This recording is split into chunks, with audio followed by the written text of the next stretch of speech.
சென்னை கண்ணகி நகரில் மின்கசிவால் உயிரிழந்த தூய்மை பணியாளருக்கு அஞ்சலி செலுத்த சென்ற பாஜக மூத்த தலைவர் தமிழிசை சவுந்தரராஜனிடம் அப்பகுதி மக்கள் கண்ணீருடன் திமுக அமைச்சர் மற்றும் முதலமைச்சருக்கு சாபம் விட்டதால் பரபரப்பு ஏற்பட்டது. மாநில உரிமை, மாநில மக்களின் உரிமையும் உயிரை பாதுகாக்குங்க. மாநில உரிமைன்னு சொல்லிட்டு இருக்கீங்களே, மாநிலத்தின் உயிரை பாதுகாக்குங்கள் முதலமைச்சர் ஸ்டாலின் அவர்களே. அதனால எனக்கு ரொம்ப வருத்தமா இருக்கு. நான் ஏதோ இங்க சும்மா வரல, அவங்களோட ஒருத்தியா நான் இங்க பங்கெடுத்து கொள்ள வந்திருக்கேன். இந்த குழந்தைகளுக்கும் அவங்க வரலட்சுமியோட வீட்டுக்காரர் அவருக்கு ரவிக்கும் அரசாங்க வேலை கொடுக்கணும். இந்த 2 குழந்தைங்களையும் நல்ல பள்ளியில படிக்க வச்சு அவங்களுக்கு எல்லாத்துலயும் கல்லூரி வரைக்கும் அவங்க படிக்கிற வரைக்கும் செலவை எடுத்துக்கணும். முழுமையா அவங்களுக்கு பாதுகாப்பு கொடுக்கணும் நான் கேட்டுக்கிறேன்.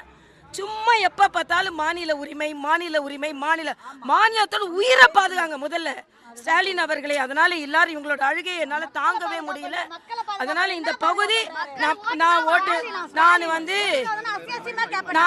நான் வந்து இங்க வந்தேன். நான் இங்க வரும்போது தென் சென்னையில போன ஜூன் மாசம் இந்த இடம் எப்படி இருந்ததோ நான் கேக்குறேன். இங்க ஒயர் வெளியே தெரிஞ்சிருக்கு. இந்த அம்மா ஒருத்தவங்க சொன்னாங்க,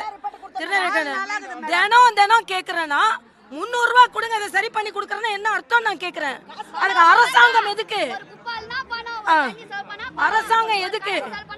அதனால தயவு செய்து அவங்க அதிகாரிகள்ட்ட டெய்லி கம்ப்ளைண்ட் பண்ணிருக்காங்க. பண்ணலன்னா பரவாயில்ல, அதிகாரிகள் சரியான நேரத்துல அதை சரி செய்திருந்தா வரலட்சுமியோட உயிர் போயிருக்காது இன்னைக்கு.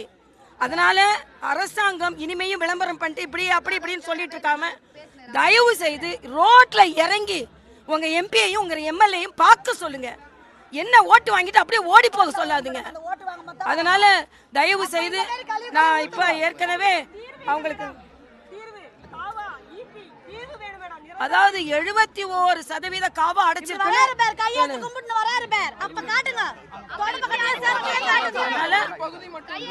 எல்லா பகுதியும் எல்லா இடமே அப்படிதான் இருக்கு. சென்னையை அவங்க சிங்கார சென்னைன்னு சொன்னாங்க. சிங்கார சென்னையின் அவலத்தை பாருங்க. இங்க மேயரா இருந்தாரு முதலமைச்சர் அவர்கள், 5வது முறை ஆட்சி செய்யறாங்க. 4.5 வருஷம் முடிஞ்சு போச்சு. என்ன செஞ்சிருக்காங்கன்னு மிக மிக வருத்தத்தோட நான் பேசுறேன். உடனே நினைக்கிறேன் ஐயா, ஆமா அதுக்காக தான் இங்க வந்தேன்.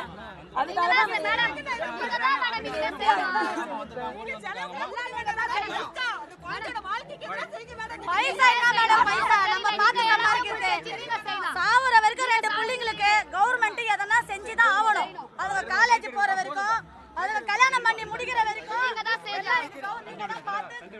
பேசணும். செய்திகளை உள்ளது உள்ளபடி தெரிந்து கொள்ள ரெஃப்ளெக்ட் நியூஸை சப்ஸ்கிரைப் பண்ணுங்க.